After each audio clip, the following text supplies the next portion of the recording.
Bo się bałam mówić wtedy po angielsku, mimo to jest w ogóle nasza taka cecha narodowa, myślę trochę, że my się boimy, mimo że bardzo dobrze mówimy po angielsku, ale teraz mi się wydaje, że jest trochę polski sen, Polska stała się mega na topie i to jest, Polska jest mega cool. Ja piję cały czas kawę, nie wiem. No to czy jesteś Polakiem? Dlatego, że zostałam zwolniona z pracy i zostałam bezrobotną fizycznie. Ja jestem taką osobą, która chce wszystko naraz dzisiaj, w tym momencie, a Weronika mówi, nie Julia, tu jest czerwone światło, musimy mieć najpierw żółte światło albo coś tam i musimy ruszyć, bo to Julia nie da się wszystkiego naraz. Spoko, ale czy to jest ciekawe? Czy ja z kimś będę potem o tym rozmawiać? Jak opanowałaś 5 języków? Jakie metody? No? Kochani, dzisiaj mam dla was specjalne gościnie. Julia i... Na odwrót. Odwrót, o Boże, nie. Ale to dobrze. Ale może, ale fajnie. Jesteśmy jednością. Jesteście jednością. Jesteśmy jednością. Czyli Julia i Weronika. Weronika, które możecie znać jako baby od polskiego. Tak, cześć. Dziękuję wam bardzo, dziewczyny, za przyjęcie zaproszenia. No i tak naprawdę poznaliśmy się z dziewczynami jakieś 5 minut temu. Jesteśmy tutaj na kawce i mam nadzieję, że zdradzicie trochę dzisiaj mi. No poznamy się, zdradzicie trochę może tajników do nauki języka polskiego jako obcego dla naszych widzów. No i może mi też jakieś tipy sprzedacie Bardzo chętnie. do nauczania. No to opowiadajcie w ogóle, jak się zaczęła wasza historia z projektem Baby od Polskiego? Od czego to się zaczęło? No jak to się zaczęło? Dziękuję bardzo. To był taki czas, że ja się uczyłam mocno portugalskiego i obserwowałam sobie dużo kont takich na Instagramie, które to robią. Julia wtedy uczyła polskiego, już jako obcego w szkole językowej, prawda? W szkole z piekła rodem. A ja tak chciałam troszeczkę wejść w ten biznes, zauważyłam, że jest trochę nisza na to, że jest mało takich kont. No i stwierdziłyśmy, że może spróbujemy zrobić sobie takie konto właśnie na razie tylko dla zabawy, żeby pomóc ludziom uczyć się polskiego, bo rzeczywiście było mało tych materiałów online, a jest to bardzo trudny język, jak wiemy. No i tak po prostu, żeby zrobić coś innego, stwierdziliśmy, że spróbujemy. No i tak powoli jakoś zaczęło się rozwijać, aż doszliśmy do momentu, że w sumie mogłyśmy sobie zrobić z tego biznes i zacząć robić to na poważnie. Nie? I jak długo już prowadzicie projekt? 4 lata. No to się generalnie też w COVID-zie zaczęło, więc COVID był takim wyjątkowym czasem, no bo też jakby było jednocześnie więcej czasu, ale były trudniejsze czasy, więc to też jakby było też powodem, dlaczego zaczęłyśmy to robić. Śmieję się, bo jak robię teraz wywiady, każdy jak jeden mąż mówi, że w czasie COVID-u właśnie zaczął jakiś nowy projekt, zmienił swoje życie i tak dalej. I w każdym wywiadzie jest to, że po COVID-zie to się zaczęło. No spoko, ale wy ogólnie, ty mówisz, uczyłaś się portugalskiego, tak? Teraz też się uczę portugalskiego, to Tak? może mi sprzedasz Super. też jakieś tipy. Którego się uczysz? Brazylijskiego. Okej. A ty? No ja się uczyłam z Portugalii. Portugalskiego. A, bo ty mieszkałaś w Portugalii, Mieszkałam właśnie 2 widziałem na lata, twoim Instagramie. Tak. Super, no ale właśnie jesteście powiązane z nauką języka, bo obie jesteście filolożkami, tak? Dobrze zrozumiałem? Mogłybyście coś więcej Tak, powiedzieć? Uniwersytet Warszawski Polonistyka, a Weronika z kolei Anglistyka w Londynie. No ja studiowałam, to była literatura angielska, a potem właśnie taki kurs magisterski pod stricte nauczanie języka angielskiego. Ale polonistyka to nie są studia, które przygotowują do nauczania języka bo masz polskiego jako... glottorystykę, czyli tam możesz, jak glotto, tak mówiliśmy po prostu, że możesz potem, tylko to była specjalizacja, na której ja nie byłam, bo byłam na dziennikarskiej, ale tam jest wiele specjalizacji, najbardziej popularna to nauczycielska. Ja nie chciałam być nigdy ani nauczycielką, ani w ogóle nic związanego jakby z tą dziedziną, ale po prostu gdzieś tam lubiłam literaturę i z tego powodu poszłam na polonistykę, no i gdzieś tam myślałam o dziennikarstwie, no a jakoś tam życie się otoczyło, no jesteśmy tutaj, nie? Okej. A jaka jest różnica pomiędzy właśnie nauczaniem języka polskiego, jakiego nauczają na polonistyce, versus nauczanie języka polskiego jako obcego? Bo to są chyba dwa różne światy. Ale myślisz też o tym, tak jak w szkole, język polski dla Polaków, po prostu dla dzieci, czy tak?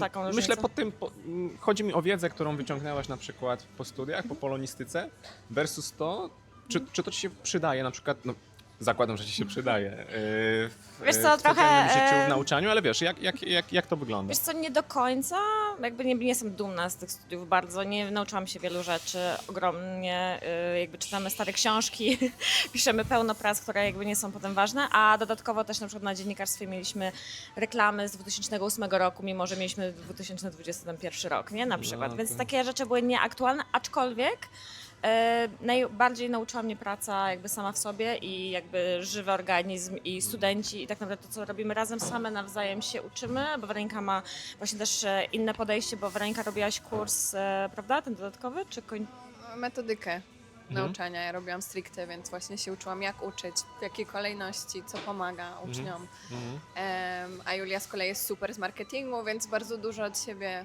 czerpiemy umiejętności. Uzupełniacie się, uzupełniacie się. No i każdy uczeń nas czegoś uczy i jakby my robimy to już wielu lat, tak jak Weronika powiedziała, zaczynałam jeszcze w COVID-zie, no bo to było coś, że brakowało mi ludzi, więc poszłam do szkoły językowej, mimo że robiłam marketing przez 6 lat w korporacjach i poznałam jakby jedną szkołę, poszłam tam po prostu tak, żeby mieć kontakt z ludźmi, no i tak się zaczęło, że zaczęłyśmy o tym myśleć, a Weronika mi podpowiedziała pomysł, że jest taka strona.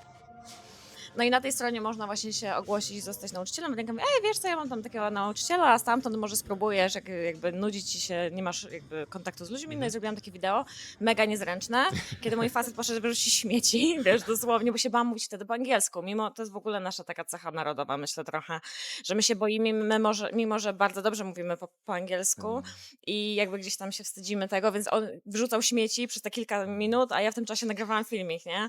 No i do dzisiaj można go znaleźć, ten filmik jest mega niezręczny. Muszę go obejrzeć. To jest właśnie najgorsze to, co mówisz.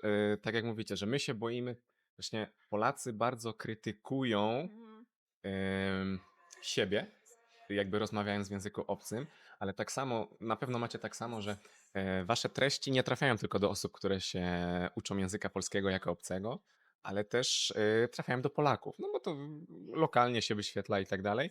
Ja właśnie często też mam, także jakby 95% komentarzy pozytywnych jest od osób, które uczą się języka polskiego, że super, że fajny, pomocny materiał, ale znajdzie się zawsze ktoś, kto napisze, a to się powinno mówić nie Zawsze. tak, ale nie w ten sposób, nie w inny, ale to takie błędy jakby zupełnie nieistotne dla osób, które uczą się języka polskiego. No co, Haters gonna hate, nie? Po też prostu. gonna hate, Szczególnie u nas, kiedy uczymy polskiego i czasami trafi się jakiś błąd po angielsku, ale nie ma to żadnego znaczenia, bo angielskiego nie uczymy, ale zawsze wytkną w komentarzach, mhm, mhm, mhm. jeżeli to jest właśnie taka popularna rolka. Jeżeli nie, to Mhm, mhm. A macie osoby z jakich krajów? Jakie osoby uczycie? bardzo różne. Włochy, Hiszpania, Portugalia, Brazylia, Stany Zjednoczone, Anglia, Azerbejdżan. nie? Ukraina, Czyli globalnie można powiedzieć. globalnie, serio, No i- Kanada też. I dlaczego myślicie, Polski, tak dużo osób chce się uczyć polskiego? Polska jest modna, słuchajcie, ja jestem w szoku, nie wiem czy wy też, ale jakby byłyśmy małe, ty też pewnie jak byłeś młody, pamiętasz ten amerykański sen? A teraz mi się wydaje, że jest trochę polski sen, Polska stała się mega na topie i to jest, Polska jest mega cool i jakby serio. I jakby Totalnie. powiem ci, że ja mam uczniów z Ameryki, którzy się tu przeprowadzają i ja ich oprowadzam jeszcze po Polsce i mówią, wow, to jest fajnie. Naprawdę? Więc jakby chyba to też jest jedna z kwestii takich, no ekonomia, oczywiście ekonomiczne Mhm. tematy, czy bezpieczeństwo. I język oczywiście trudny, ale jakby standard życia, który można mieć jest chyba atrakcyjny. No i też właśnie to bezpieczeństwo chyba przede wszystkim Mhm. też, nie? Ja właśnie oglądam jakieś kanały zagraniczne i tak jak mówisz, Polska jest taki, teraz to jest taki viral trochę, Polska jest takim wiralem na zagranicznym YouTubie na przykład i właśnie zawsze wszyscy, co dla nas, my często nie doceniamy tego jako Polacy, no, że możemy bezpiecznie wyjść, jest czysto dosyć na ulicach i na przykład jest dużo takich filmików, gdzie ktoś po prostu spaceruje i pokazuje tutaj w Warszawie na przykład krakowskie przedmieście i mówi wow, że tutaj jest czysto, tutaj nie ma bezdomnych, że to jest dla tych ludzi takie wow. I to też mi na przykład bardzo pomogło docenić trochę poprzez kontakt z tymi ludźmi, pomogło mi docenić właśnie Polskę. Nie wiem, czy wy macie podobnie. Na włoskim TikToku widziałam dużo takich filmików o Polsce, że tak cicho jest w pociągu i można spokojnie podróżować. Totalnie, No tak, totalnie, Mi się to totalnie. wyświetla. Totalnie. A macie właśnie coś takiego, że coś nauczyłyście się od waszych studentów? Coś, co wasi studenci. Codziennie. Oni mnie uczą tylu rzeczy, ciekawostek też o ich krajach, czy w ogóle nawet podejścia, jakby właśnie inaczej patrzę na Polskę, czy na moje życie czasami nawet, bo mam uczniów, którzy właśnie są z Ukrainy, którzy mają taką sytuację, jaką mają, nie z ich winy oczywiście i jakby mimo wszystko próbują tutaj na nowo, uczą się nowych rzeczy, są mega inspirujące dla mnie. Ja myślę sobie wtedy, że wow, muszę wziąć się bardziej w garść i korzystać z tych rzeczy, które mam, a których jakby no nie myślałam, że to są rzeczy, które wiesz, jakby są istotne aż tak? No bo do jakiegoś się ma dobrobyt jakiś tam, no to nie patrzysz na to w ten sposób, nie? Więc to na pewno nas wiele uczy, ale też ciekawostek, jakichś głupot, czy jedzenia, czy jakby życiowych tematów, nie? Tak, czy to, co dla nich jest w ogóle dziwne w Polsce, a dla nas zupełnie normalne i na przykład byśmy o tym nie pomyśleli, tak? No bo Co na przykład? no każdy pomyśli, że na przykład makaron z truskawkami to jest dziwne, okej, możemy o tym pomyśleć, ale na przykład to, że nie wiem, ludzie piją herbatę do obiadu, to ja nigdy nie pomyślałam, że to jest takie dziwne, a na przykład uczniowie mi mówią, że w ogóle szok, jak to można A pić w Polsce gorące ludzie piją napoje. herbatę do obiadu? Ja nie Albo piję. kompot. No, starsi ludzie, tak, serio, Tak? na W sumie- przykład właśnie dziadkowie. W sumie możliwe, no. No herbata jest w ogóle wszędzie, nie? My cały czas pijemy herbatę. Ja Zioła piję herbatę. cały czas kawę, nie wiem No jak to wy. czy jesteś Polakiem? Nie, ale widziałem na Instagramie ostatnio, że wrzucałyście właśnie taki, kurczę, jak to się nazywało? Coś na zasadzie, że no taki opis o was i właśnie tam było, że e, normalizujmy różne rzeczy i właśnie, że pijemy kawę przed śniadaniem na lekcjach, coś takiego. Tak, no bo we Włoszech to nie wypada. Takie cappuccino zaraz to będzie już grzech. Ale u nas w Polsce... Tak, więc już jest grzech, a my pijemy cappuccino, a we Włoszech no to nie wypada, nie? Mhm. A powiedzcie, bo powiedziałyście, że jakby jesteście takie komplementarne, jeśli chodzi o wasz biznes, tak? Jeśli można to tak nazwać, o wasz kanał. Czy wy się w ogóle jakby prywatnie przyjaźnicie, czy to jest bardziej relacja taka czysto biznesowa? Love and hate. Nie no, żartuję. Znamy się 100 lat. No, 17 lat już chyba. 17 lat się znacie. Poznałyśmy się, jak byłyśmy harcerkami i miałyśmy ile? 12, 13 lat, coś takiego. Ja zakochałam się w chłopaku, nie chciałam nikomu o tym powiedzieć i padał deszcz i byłam emo pod drzewem i podeszła Weronika i ja mówię, słuchaj, muszę ci powiedzieć sekret. Powiedziała mi, że kocham się w Danielu. Daniel, jeżeli to oglądasz, na pewno nie, to wiesz. No i tak się zaczęło i Weronika ten sekret nosiła przez lata i uznałam, że to jest dobra powierniczka, a Weronika nie wiem, co uznała, że może jestem wariatką czy coś. A podobały mi się twoje spodnie w panterkę. O. Więc wiesz, no takie rzeczy mogą łączyć, nie? No i tak się przyjaźniłyśmy przez gimnazjum, liceum, dramy licealne, studia Weroniki, wyjazd na studia za granicę, potem mieszkanie w Lizbonie, więc wiele lat naszej przyjaźni była to przyjaźń taka na odległość. No i w tym roku jakby wzięliśmy się za ten biznes tak na serio. Pierwszy raz, więc mamy stronę, słuchajcie, od niedawna i jakby robimy to na full time, a nie myślałyśmy o tym chyba wcześniej, że to będzie coś takiego. Okej, czyli to jest teraz po prostu wasza praca. Wasze jedyne źródło dochodu to jest projekt Baby od Polskiego i powiązane z tym, że tak powiem, rzeczy. A jak to się zaczęło? To znaczy, chodzi mi o to, początki właśnie, jak wyglądały, nie wiem, kto wpadł na pomysł, że a może zrobimy to razem, może będziemy, bo zazwyczaj chyba większość takich lektorów, tak jak ja obserwuję jakieś konta na Instagramie, to są właśnie osoby, co robią same to dla siebie. Wy właśnie chyba wyróżniacie się tym, bo jesteście właśnie w duecie. I jak to było? Czy ktoś zaczął pierwszy i potem, no wiecie o co mi chodzi. Myślę, że każdy z nas ma zupełnie inne kompetencje, jesteśmy zupełnie inne, nawet pewnie po tej rozmowie już widać, że jesteśmy jakby też innymi typami charakterów, też w innych rzeczach się lepiej czujemy, więc Weronika jest bardziej właśnie, tak powiem o tobie, ty proszę o mnie może, co? O, Bardziej dobre. merytorycznie i właśnie Weronika jakby ma takie mocne spojrzenie pod względem takim nauczycielskim, można powiedzieć, więc widzi ten obraz w takim dużym właśnie rzucie, więc to jest na pewno coś, co Weronika ma te pomysły albo jakieś prezentacje, które są świetne, których używam na co dzień, robi głównie Weronika, tak naprawdę w 90%, więc one są takie dopracowane, więc ta metodyka tam jest i to wszystko, więc myślę, że bez tego jakby naszego tutaj, jak to powiedzieć, silnika, to ten samochód by nie jechał. Okej, super. Tak, a ja z kolei jestem też taką samą, że się trochę boję różnych rzeczy i zawsze się bałam. A Julia mówi, chodź, zrobimy to. Nie, musimy to zrobić na poważnie, bo ja to mogę planować 100 lat i nic nie zrobić. Mm. A ona jest właśnie taką siłą, która mówi, dobra, już robimy to, reklama, tutaj, nie wiem, wywiad, biznes i z kolei jest taką osobą, która popycha to do przodu. Nie no, super. Więc Super, Koła do super. tego. Czyli Weronika bardziej techniczna, Julia bardziej te kompetencje miękkie, gdzieś marketing i tak dalej. Super, super. A jak na przykład uczniowie kupują u was lekcje, to właśnie mają możliwość wyboru czy z Weroniką, czy z Julią, czy jak to wygląda? Nie mają, sorry. nie ma. Nie. No, wiecie o co mi chodzi. Czy na przykład biorą z Weroniką, no bo bo Weronika właśnie bardziej pasuje do mojego rodzaju charakteru, Trochę a tak plus miałyśmy, Julią, bo słuchaj, na w ten sposób? początku, że miałyśmy dwa osobne linki do dwóch kalendli i ludzie mogli sobie wybrać Weronikę albo mnie, ale generalnie uznałyśmy, że to jest trochę nie fair, będziemy się wtedy rozróżniać, no bo wiesz, przyjaźń to jedno, biznes to jedno i też nie chcemy naszej przyjaźni zepsuć przez biznes, a często tak się dzieje, więc też zależało nam na tym, żeby nie było tej takiej rywalizacji, która by się wtedy stworzyła, no bo nie wiem, do ciebie przyszło 5 osób, a do mnie jedna, albo do mnie ich nie przyszedł, nie? No bo nie wiem, ty jesteś fajniejsza na wideo, no cokolwiek, nie? Mhm. Więc uznałyśmy, że tak nie powinno być i uznałyśmy, że tak jak w normalnej szkole językowej, tak samo masz, no jakby nie wybierasz sobie stricte nauczyciela, tylko wybierasz sobie grupę czy poziom, więc u nas jest tak, że jest jeden link i się dzielimy. Raz ona, raz ja, raz my po prostu na współpracę. Albo na zasadzie dostępności. Ktoś chce o 9 w czwartki i Julia może, wtedy to Julia bierze, albo ja mogę, to ja biorę i tak Okej. działa to na razie, Okej, jest okej, spoko. okej. A nawiązując też właśnie do tych waszych różnic charakterów, bo widać nawet być może uczniowie, widzowie nasi, którzy uczą się polskiego albo znają polski, ale nas oglądają, zauważą. Ty Julia, muszę ci powiedzieć, masz właśnie, widać, że już masz doświadczenie przed kamerą, na pewno większe niż ja, Weronika, bo super lecisz właśnie z takim flow. Bo reklamowałam Pampersy, jak byłam dzieckiem, zawsze to mówię. Naprawdę? Tak. I grałam w filmie, jak byłam mała, słuchaj, kamera od Co ty urodzenia. mówisz? W Prawie jak jakim Truman filmie? Show. Patrzę na ciebie, Marysiu. Biegam tam i mówię wierszyk, bo moja mama tam grała, ja z nią. No i to tyle w sumie, ale taki Truman Show od dzieciństwa, wiesz. Kurczę.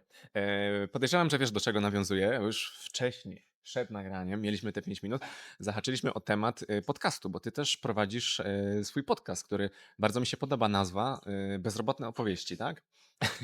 Jakbyś mogła właśnie coś więcej na ten temat powiedzieć, jak to Wiesz co, funkcjonuje. życie mnie trochę słucha do tego i w ogóle ten podcast jest trochę teraz w remoncie, można powiedzieć, bo życie mam w remoncie trochę, ale ten podcast Bezrobotne Odpowiedzi wziął się z tego, że zostałam zwolniona z pracy i zostałam bezrobotną fizycznie, a pracowałam 6 lat ponad w marketingu w korporacjach i bardzo mnie to uderzyło, ego, nie? Mhm. I mówię, kurde, coś muszę zrobić z tym swoim życiem, bo nie chcę iść do korporacji z powrotem, bo już mam dość, byłam wypalona, a z drugiej strony lubię gadać, jak widać. I lubię gadać o rzeczach fajnych, ważnych, więc powstał podcast dla kobiet. Czy to jest ważne? A to jest dla To kobiet. jest, znaczy taki jest zamysł, ale jakby, no słuchaj, no jak ktoś sobie włączy, to jakby, wiesz, ale zamysł jest taki, dlatego że no jakby jako kobieta w korporacji też widziałam te blaski i cienie, których blasków jest trochę, ale cień też jest duży. I zapraszałam gości, więc tam mam dziewczyny, które robią różne ciekawe rzeczy i to nie jest stricte tylko o pracy, tylko też o tematach takich okołopracowych, tak to nazywam. Więc mam tam, nie wiem, z Kasią Węsierską, na przykład z Eski, rozmowę o tym, jak jest dziennikarką na co dzień, jak to wygląda jej życie. Ale mam na przykład podcast z dziewczyną, która straciła męża i opowiada o żałobie i o tym, jak sobie radzi jako samotna kobieta w tym wszystkim i tak naprawdę jakby to wszystko dotyczy trochę pracy, finansów, a jednocześnie takiej życiowej strefy, no. Okej. Więc coś takiego powstało, teraz jest w remoncie, ale mam nadzieję, że się remont skończy niedługo i wracamy. Nie, mega ciekawe. Jeśli nas ktoś teraz ogląda, kto już jest na jakimś poziomie, myślę, średnio zaawansowanym, to jak najbardziej odpalajcie, jeśli jesteście kobietami, bo to jest podcast dla kobiet, odpalajcie Bezrobotne opowieści i będziecie robić input, będziecie słuchać języka. No właśnie, skąd ten pomysł na podcast? Bo no dobra, jesteś rozgadana, ale zakładam, że straciłaś pracę, okej, to już to cię jakby do tego zmotywowało. No ale zakładam, że pewnie oglądałaś jakieś podcasty, bardzo też siedziałaś w tym temacie, bo raczej byś się nie zdecydowała bez tego. Jak, Wiesz co, ja miałam kanał na YouTubie, jak miałam ile lat? 15, nie, w 15 roku to 20. Na pierwszym roku studiów, więc robiłam to trochę, nawet byłam taką ale influencerką w danym czasie trochę. Potem zaczęłam pracować w mediach, to jest takie dość duże medium teraz i pracowałam tam kilka lat, więc jakby jak docelowo nie chciałam być nauczycielką polskiego, tylko chciałam być dziennikarką. Zawsze pracować w mediach i dałam sobie taką kolejną szansę. Mówię, dobra, no jak teraz się nie uda, no to co? Co się stanie, jak spróbuję? No może nic, a może coś.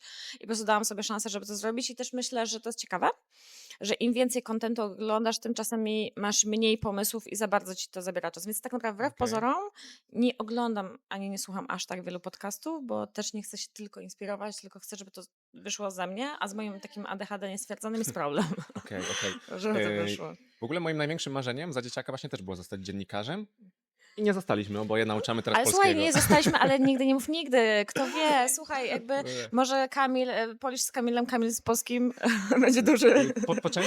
Po części właśnie to teraz robię, no bo no poniekąd to jest taka robota Oczywiście, dziennikarska, że nie? jest. Przeprowadzanie wywiadów, zobacz, ja to robię, ty to robisz, no Pewnie, ale że tak, a poza tym to jest nowe medium i jakby dlaczego, czym się różnisz od Lisa? Okej, no on ma duże doświadczenie, pracował w telewizji, ale to jest jakby, wiesz, to się wszystko zmienia, więc nowe medium i tyle. No tak samo jak ta Call Her Daddy robi na TikToku, to trzeba w sumie od podcastu na TikToku, teraz ma gwiazdy, wiesz. To już jesteś dziennikarzem trochę. A ty, Weronika, jakie treści lubisz konsumować? Konsumować, Mhm. jeśli chodzi o podcasty, czy ogólnie? No ogólnie, co oglądasz? YouTube, podcasty? Słucham sobie podcastów, jak mam duży spacer do przejścia. Ja bardzo lubię dział zagraniczny, bo mają ciekawe właśnie historie z zagranicy, takie, których nie widać na co dzień. A te takie newsy tutaj polskie mnie męczą, Okej. więc nie chcę o tym słuchać. No nie wiem, oglądam też dużo seriali, bo seriale też są super do nauki języków, nie?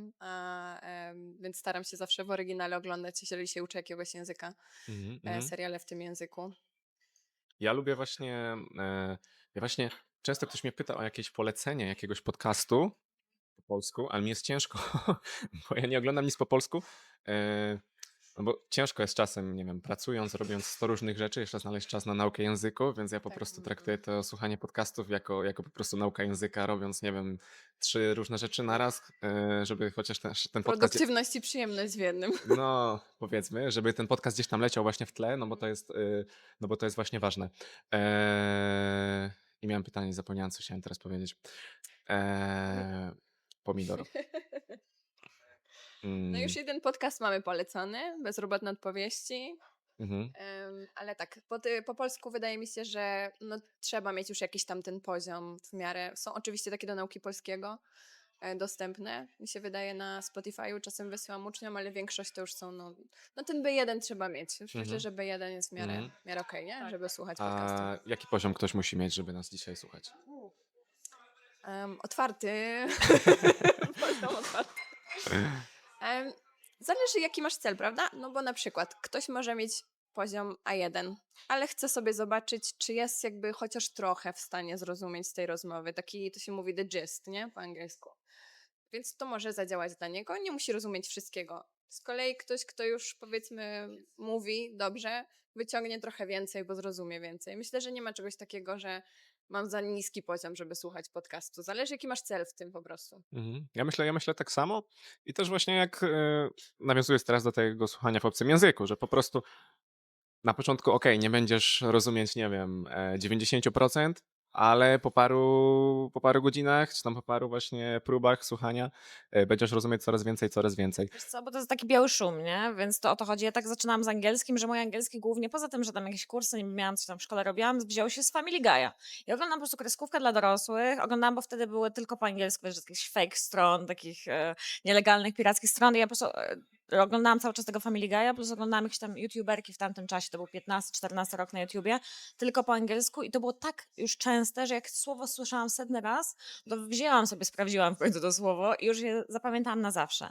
Więc jakby ja też zachęcam tych uczniów, że jak nawet coś jest głupie, nawet właśnie typu Family Guy, daje ci to przyjemność, tak? To nie musi być właśnie zbyt zaawansowane, bo jak jest za trudne, to się szybko jakby, poczujesz, że to nie to, nie? Więc my zachęcamy też do tego, Właśnie nie? ja też chciałam dodać, że to jest fajne, żeby się osłuchać z melodią, z intonacją języka, która jest bardzo specyficzna dla każdego języka, więc nawet jak nie rozumiesz, ale słuchasz dużo, to mam wrażenie, że mózg gdzieś tam przyswaja tą wymowę, ten akcent, jak się wymawia i tak Nie, dalej. totalnie, ja robię to samo. No a właśnie, no dlaczego wy nie założycie podcastu? Czy takie są Słuchaj, plany? nie spoilerujemy, bo musisz zmusić Weronikę, bo ja jestem taką osobą, która chce wszystko naraz dzisiaj w tym momencie, a Weronika mówi, nie Julia, tu jest czerwone światło, musimy mieć najpierw żółte światło albo coś tam i musimy ruszyć, bo to Julia nie da się wszystkiego naraz, a ja chcę zrobić wszystko w jednego dnia, ale tak myślimy o tym jakby, bo to fajne, w sensie widzisz, teraz w tych czasach nie musisz mieć już studia, masz właśnie takie mikrofony, jest spoko, nie? Nie, i serio, i masz dobry dźwięk i tak dalej, ja też nagrywałam, wiesz, tak w domu po prostu i myślimy o tym, tylko właśnie największym problemem jest chyba ten poziom, żeby wypośrodkować to po prostu i znaleźć coś, żeby było na tyle, żeby, nie wiem, osoby na B2 też mogły tego słuchać, czy to właśnie powinno być na A1, czy to powinno być na A2, więc tu mamy na razie rozkminę, jaki powinien być to format, bo jakby z materiałami nie mam problemu, bo nawet od jakiegoś czasu tworzymy swoje newslettery co tydzień i one fajnie nam wychodzą, Weronika je pisze i one są takie właśnie życiowe, na przykład mówiłyśmy o tym dzisiaj, wyszedł jak byłam w Energylandii w ten weekend, więc takie tematy, nie, życiowe mocno i to byśmy mogły spokojnie przerzucić na podcast, tylko właśnie mamy chyba największy problem z poziomem. Tak, bo to też jest właśnie pytanie, czy robimy po angielsku z polskimi wstawkami i uczymy stricte tam polskiego, czy już właśnie bardziej rozmowa i tyle. Ja, w sensie mówię z mojej perspektywy, co ja na przykład, właśnie też robiąc kanał, staram się właśnie przekładać to, co jakby funkcjonowało dla mnie, ucząc się innych języków, Ja osobiście nie lubię tych podcastów, które używają obcych języków. To znaczy, jak słuchając podcastu, chcę się zanurzyć właśnie w tym języku, a czasem jest tak, że wiadomo, no są różne podcasty, możesz to zrobić w fajny sposób, ale czasem właśnie, na przykład ucząc się ostatnio, nie wiem, hiszpańskiego, jest jakiś podcast, włączam i przez 3 minuty ktoś mówi po angielsku, nie? I jeszcze nie powiedział słowa po hiszpańsku, dlatego no to jest prawda, to trzeba też mieć właśnie na to dobrą strategię. Bardzo też, co mi się podoba u was na Instagramie, obserwując was, wiadomo, może nie oglądam wszystkich postów, ale to jest ta naturalność u was. Myślę, że też przez to właśnie ludzie lubią was oglądać, bo właśnie staracie się robić jakieś takie, bardziej macie takie młodzieżowe, bym powiedział, podejście, nie? Może ostatnio tam widziałem Polish versus Labubu, no może nie Ale aż, potem był Edward ze Zmierzchu. właśnie mówię, nie aż tak skrajnie, ale właśnie fajnie wstawiacie na przykład takie, robicie, nie? Fragmenty z filmów, jakiś na YouTubie właśnie, z seriali, jakiegoś kontekstu, to mi się podoba. No bo nie wiem, ja na przykład ucząc języka polskiego, nie lubię tego podejścia, wiadomo, każdy ma jakieś swoje, ale stricte takiego strasznie technicznego, który może Julia pewnie zna z nas najlepiej, kończąc polonistykę, ale no wiecie, że skupiania się na takich szczegółach, no bo tutaj należy użyć tam dopełniacza w takiej formie, tam nie wiem, w rodzaju jakimś tam X, tylko właśnie to jest fajnie, że staracie się to robić tak bardzo naturalnie. Myślę, że to nas wyróżnia, wiesz, bo nasze lekcje są indywidualne. W sensie dla każdego ucznia jakby poznajemy go. Najpierw mamy 15-minutowe spotkanie, więc już wiemy, jaki ktoś ma poziom, poznajemy się i każda lekcja i każdy uczeń ma indywidualny tak naprawdę tok nauczania, możemy powiedzieć. Więc nie ma czegoś takiego, że otwieramy krok po kroku i dobra, lecimy, nie, wiesz, lecimy, otwieramy i kropkujemy, nie, tylko po prostu właśnie widzimy, okej, tu radzisz sobie świetnie, ale tutaj widzę, że jest problem, więc zacznijmy jeszcze raz, albo spójrzmy na to z innej perspektywy. Albo właśnie Weronika tworzy bardzo wiele prezentacji, które jakby pokazują przypadki nawet, które są jakby najgorsze dla wszystkich, z innej perspektywy, bo przypadki są straszne, jak je widzisz, wiesz, w tabelce książki hura i myślisz sobie, o co tutaj chodzi, nie?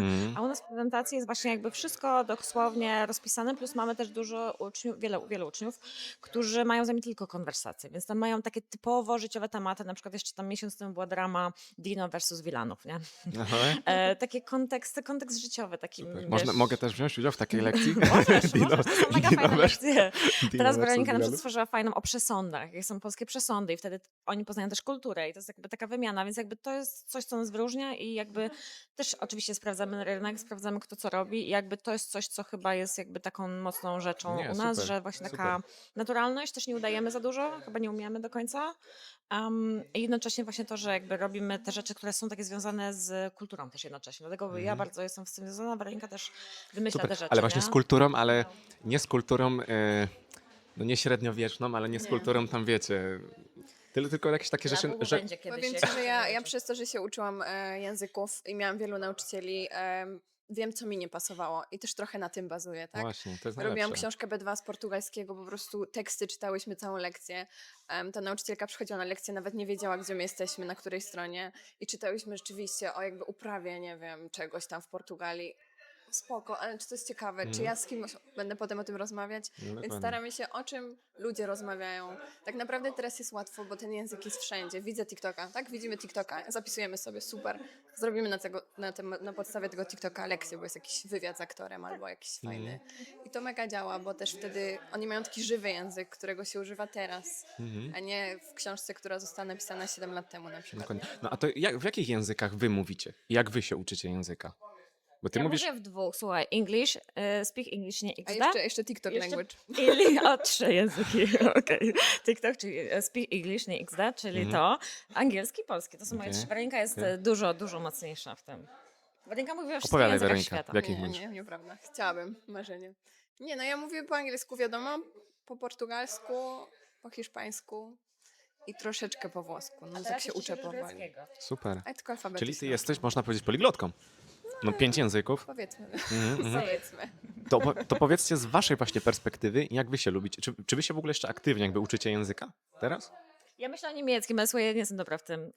Ich liebe dich, te sprawy. Mhm. więc To by nam się przydało, bo nie mamy Przydałoby tego. mi się. Niemiecki się przydaje w Polsce, Tak. ale nie wiem jak wy. Ja na przykład Mamusia ja w szkole nie miałem możliwości wyboru nigdy innego języka niż niemiecki. Okej. Bo zawsze w Polsce się uczy dwóch języków obcych. Zawsze jest angielski jakby i plus język dodatkowy, który w moim przypadku, jestem z mojego miasta, zawsze był niemiecki, nie było innego wyboru. I miałem niemiecki w szkole, no, w gimnazjum i w technikum, 7 lat łącznie. I nie jestem w stanie nic powiedzieć. po Idee niemiecku. zur Schule. Ja umiem o rachunek poprosić. No. Kann ich bitte die Rechnung haben? Mhm. To jak Weronika uczysz się niemieckiego? Niemieckiego. Nie, Jak uczysz, niemieckiego się nie uczy. jak uczysz się języków? Jak opanowałaś 5 języków? Jakie metody najlepsze? Okej, jak zaczynam zupełnie od zera, to ja lubię sobie zacząć z 1000 najbardziej używanych słów w danym języku, Mhm. żeby już umieć jakieś podstawowe zdania budować. Te wszystkie ale, bo, dlaczego. Też jest taka fajna metoda, żeby nie uczyć się wszystkich form, ja, ty, on, oni, one, tylko tych, których najczęściej używasz. Na przykład my, jak wiesz, że podróżujesz z kimś, albo ja, Mhm. albo ty, czy grzecznościowa, jeżeli w danym kraju jest taka forma. I żeby naprawdę wyciągać sobie to, co jest dla ciebie najważniejsze. No i bardzo dużo właśnie autentycznego kontentu, czyli jakieś, nie wiem, moje reelsy na Instagramie to jest brazylijski, portugalski, hiszpański, Mhm. polski i angielski i to się wszystko, i jeszcze włoski i to się Mhm. wszystko tak mieli. I ja zawsze sobie coś tam, o to fajne, to sobie zapiszę jakieś wyrażenie, nie? Mhm. No i rozmawianie z natywami po prostu. Plus to, co najbardziej, mówić od samego początku. Nawet jak umiesz tylko zamówić szklankę wody, zamów tą szklankę wody, dostaniesz feedback, mega działa i od razu już przełamujesz tą barierę, nie? Bo jak ktoś, widzę to u uczniów, że umieją wszystkie przypadki, tak się wyuczyli, a wciąż się boją mówić, bo tyle myślą nad tym, jaki to przypadek na przykład, że nie są w stanie. Mhm. A lepiej jest mówić z błędem, ale przynajmniej swobodnie. Podoba mi się, w sensie podoba mi się, no. Wygodnie jest, jak ktoś myśli tak samo jak ty. No. Ja po prostu właśnie robię podobnie. Sam mam podobne podejście, także dziewczyny znają się na temacie. Uwierzcie, Weronika bardzo dobrze mówi. Nic, nie można się bać, nie? To jest najważniejsze. Ja właśnie lubię na przykład sobie oglądać, mnie bardzo jara ta nauka języka. Nie wiem, czy wy też tak macie, ja właśnie mam taką zajawkę na to. Ja lubię właśnie sobie, myślę, że najlepiej właśnie jest pytać ludzi, którzy już nauczyli się jakiegoś języka o wskazówki, nie? Bo jakby my jako native speakerzy spoko, polskiego, możemy znać z doświadczenia wskazówki innym, z doświadczenia, jakby wyciągnięte od innych osób, ale najlepiej pytać osoby, które przebyły tą drogę. I nie wiem, czy w ogóle zwróciliście na to uwagę a propos tego, że jest boom na Polskę, ale jak ja sobie oglądam właśnie filmiki jakichś poliglotów, to często właśnie, może nie jak jest poliglota, który zna 5 języków, to nie, ale jak jest taki poliglota, który zna już 5, 10, to bardzo często jest tam polski, więc ten polski jest naprawdę taki popularny też. Ale to nie jest jakaś fizyka kwantowa, bo często bardzo ludzie tak napędzają się, zauważyłem to w internecie, że właśnie ten polski jest trudny, że polskiego nie da się nauczyć i to też trochę zniechęca, ale oni nie mają jakiegoś specjalnego, jakby specjalnej metody na naukę tego języka polskiego. Oni się go uczą tak samo jak każdego innego języka i te rady właśnie, które ty teraz powiedziałaś, Weronika, są uniwersalne i to nie jest tak, że polski ma przypadki i jego się nie, Inne nie da języki mają nauczyć. też przypadki, nie? No więc to jest najgorsze, że zawsze się mówi o polskim metodze przypadków. I to jest demonizowanie. Plus słuchajcie, news wczoraj, AI lubi najbardziej polski, więc jeżeli AI daje radę, to słuchajcie, wy też dajecie radę i my dajemy radę, nie? No po prostu. Okej. Myślę, że ChatGPT jeszcze ma problemy z przypadkami, ale uczy się. W ogóle my- ChatGPT ma tak, problemy? Ma. Wiesz co, my wykorzystujemy to na co dzień w pracy i to sporo w sumie, Mhm. dlaczego by nie. I musimy być uważne bardzo mimo wszystko, no bo sprawdzamy zawsze, czy nie robi błędów, a często robi błędy w przypadkach. Ja na przykład tak widzę. Jak na przykład poprosisz, napisz mi 3 zdania w tym przypadku, to ma problem. Daje inne przypadki na przykład, więc na wymyślanie przykładów do zadań tak Okej. średnio. Ale no na razie fajnie, jak organizuje, tłumaczy. Tak, słówka na przykład sobie szykujemy, tłumaczenia, takie proste do, rzeczy, do nie? nauki i do wszystkiego. No. ChatGPT teraz No i jako terapeuta też spoko. bez czata, teraz jak bez ręki. Nie wiem, czy wy też tak macie. Trochę tak. No ale wiesz, jakby dałybyśmy radę bez, ale no na pewno się przydaje do słówek na przykład, no bo na koniec lekcji uczeń dostaje dużo słówek i już jakby nie muszę ich sama przygotowywać. Tak, chodzi o to, że on fajnie ci organizuje potem te notatki, tak? Bo ja to zapisuję wszystko na czacie, to jest trochę takie chaotyczne, a Mhm. potem sobie można wrzucić, on to wszystko na kategorie dzieli fajnie i oni to mają zorganizowane. Oczywiście mogę to zrobić ręcznie, ale mi to zajmie 20 minut po lekcji, coś co zajmuje 20 sekund, nie? Okej, ale mówisz co, skopiujesz sobie po prostu rzeczy z czata, które pisałaś w trakcie lekcji, wrzucasz to do czata czata, żeby zorganizował i dajesz feedback. Tak, on jeszcze daje emotki tam. A, Z czata do czata, słuchajcie. z emotkami trzeba uważać.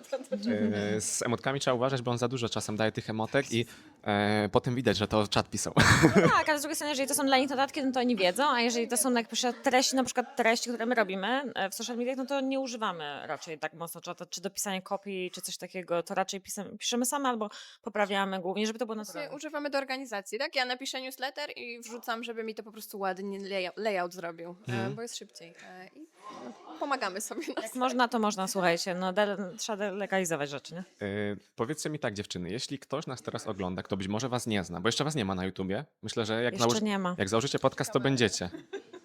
chyba tak. Musicie założyć kanał, bo teraz na YouTubie jest taka opcja, jak to się nazywa? Osoby kolaborujące. To będziecie osobami kolaborującymi na A mi tym się wywiadzie. zawsze to słowo źle kojarzy, no bo kolaborant kiedyś, nie, no to był ktoś, kto nie był fajny, słuchajcie. Moja babcia dosłownie to samo powiedziała, bo Tak? mówi, co tam u ciebie? Mówię, cieszę się, bo będziemy Nie, miały kolaborację. sorry, ja teraz zrobiłem błąd, bo zrobiłem kalkę z hiszpańskiego, bo mam YouTube'a po hiszpańsku. Kolaboracjonny. Po polsku to się nazywa chyba Współtwórcy. współtwórcy, czy coś takiego. Ale po angielsku też mówisz collaboration, nie? Dlatego ludzie mówią, że kolaborujemy razem, już to weszło do Tak, języka. weszło, tak mi się wydaje. Brawo, mocno. Ale dokładnie, moja babcia powiedziała, o nie, to coś złego, kolaboracja. Współpraca. To jeśli ktoś was ogląda, kto być może jeszcze nie miał do czynienia z babami od polskiego, to co ma wpisać, gdzie ma wpisywać, żeby was znaleźć? Żeby Dobrze, więc- robić lekcje. Jakie teraz macie lekcje? 1 głównie, ale jeżeli w parach też mamy lekcje, więc jeżeli na przykład nawet nie masz kogoś, a my możemy ci znaleźć tę osobę i będziesz miał po prostu fajniej, no bo masz wtedy dynamiczne spotkanie, a jednocześnie nie masz dużej grupy, więc nie czujesz się przytłoczony. Wpisujcie na Instagrama, głównie na Instagramie jesteśmy po prostu baby od polskiego, pisane razem, dodatkowo jesteśmy też na LinkedInie i w sumie mamy stronę taką samą, babyodpolskiego.com. I tak? Important news, it's baby od polskiego, a nie baby od polskiego, okej? Wpadnij kiedyś na lekcję do nas po prostu. Dobra, Webinar chociaż. Albo na webinar chociaż. ja chętnie, bo wiecie, ja też uczę się dopiero, uczę się uczenia, więc jak najbardziej bardzo lubię też rozmawiać właśnie z osobami, od których potem można coś wyciągnąć właśnie dla siebie. Zaprosicie mnie? No, Dobra. spoko. A może jako taki praktykant się No, jako kolaborant. jako praktykant się połączę, będę tam w okienku, powiecie, Kamil się uczy. No tak, Kamil się uczy polskiego. Słuchajcie, też chcemy, wiesz. Jak najbardziej. Dziękuję wam bardzo, dziewczyny, za rozmowę przy kawce. Prawie już wypiliśmy. I co? I tyle. I uczcie się. A znacie mój kanał w ogóle? Właśnie, nie zapytałem was o to. Kamil nam się wyświetla często, Kamil robi fajne rzeczy, Kamil kolaboruje z wieloma osobami, co jest bardzo fajne i nas inspiruje Kamil tym. Ale czy widzieliście YouTube'a mojego? Tak. Wywiady. Tak, widziałyśmy. Mhm. Nie, Co no sądzicie? bardzo fajnie, bo już cię tam obserwujemy od jakiegoś czasu, bo tak miałeś taki boom, tak mi się wydaje, nie? Tak? Że tak szybko poszło. Mhm. Rozwijasz się szybko bardzo. Tak. A już od dłuższego czasu chciałyśmy z kimś, bo nam jest już trochę samotnie, bo cały czas jesteśmy same online, tylko przed komputerem, więc wyjść do ludzi, spotkać się i też pogadać z innymi Ja nauczycielami. jestem w Mega. ogóle szczęśliwy, bo jesteście pierwszymi osobami, które napisały pierwsze do mnie, Okej. Slay. żeby zrobić kolaborację. A Czy już nie- sława. Tak, czyli Już sławny. czyli się poczułem właśnie Ekstra. poczułem się potrzebny. Dobrze, cieszymy dobra. się. Dziękuję wam bardzo, dziewczyny, i nic. I wpadajcie do dziewczyn, wszystkie linki w opisie. Baby od polskiego, Julia, Weronika. Kamil. Nara. Dzięki.